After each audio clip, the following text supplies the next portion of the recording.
There was once a young boy named Harry who had big dreams.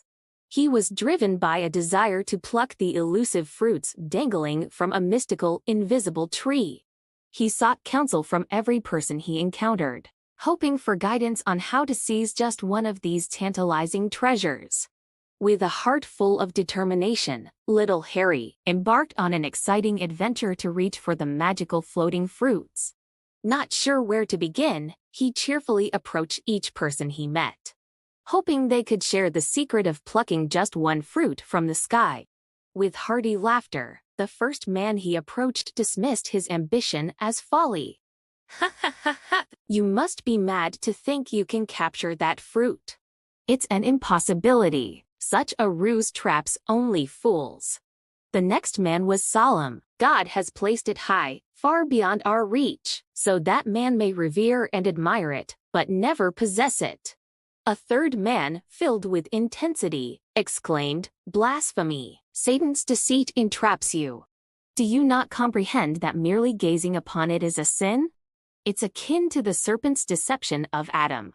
You strayed young one. Fall to your knees and beg God's forgiveness." Undeterred by the naysayers, he continued on his quest. In stark contrast, the fourth man spoke with unwavering faith. Jesus once proclaimed that faith could move mountains. Pray for it, and it shall be yours. So, Harry went back home and earnestly prayed for a chance to hold one of those enchanting fruits.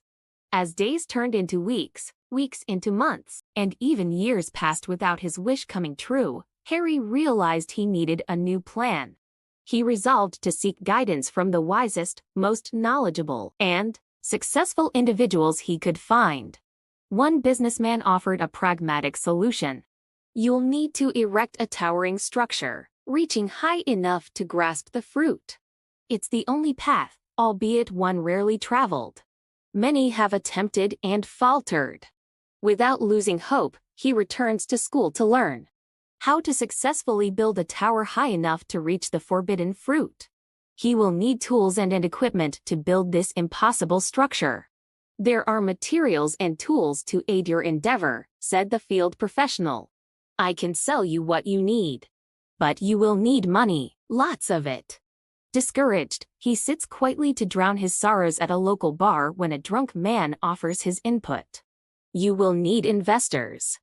As he returned to his now lukewarm beer, he pondered, "But how can I get people to invest in me?" He decided to attend a local seminar where a renowned motivational speaker, known for championing the value of hard work, addressed accomplished entrepreneurs and investors. Harry approached an attendee adorned with expensive jewelry and inquired, "In your opinion, what sets successful individuals apart from the rest?" The person replied with fervor, "Success is born from hard work and unwavering discipline. Don't allow distractions from family or friends until your goal is achieved.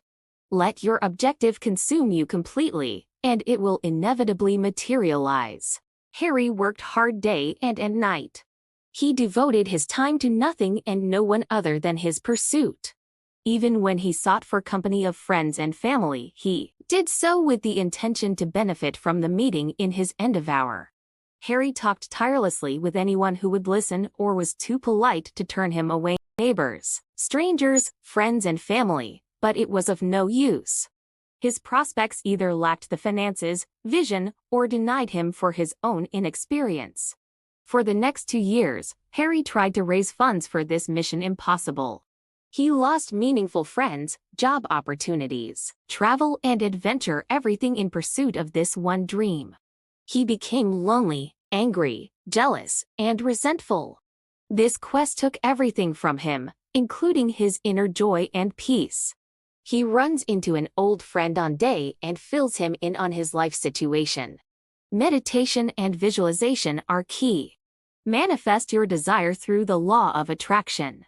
For the first time, he feels a spark of hope. He spends all his time daydreaming like he is used to when he was a kid. But weeks go by, and he still no investors. He thought perhaps he was doing it wrong, so he seeks out an expert. The final mentor, a spiritual teacher, advocated for a serene approach.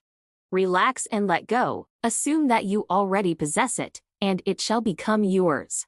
Vibrational alignment is paramount. Always maintain a high frequency, and the goal will materialize. After all failed attempts, Harry realizes no one can help him but himself. As he starts to contemplate, he finds himself drifting between two realms. Here, he observes the magical branch attached to an enormous tree filled with magical red and golden fruits. The fruit he had been gazing up at his entire life is whispering to him, telling him to find the secret garden, hidden behind the invisible veil.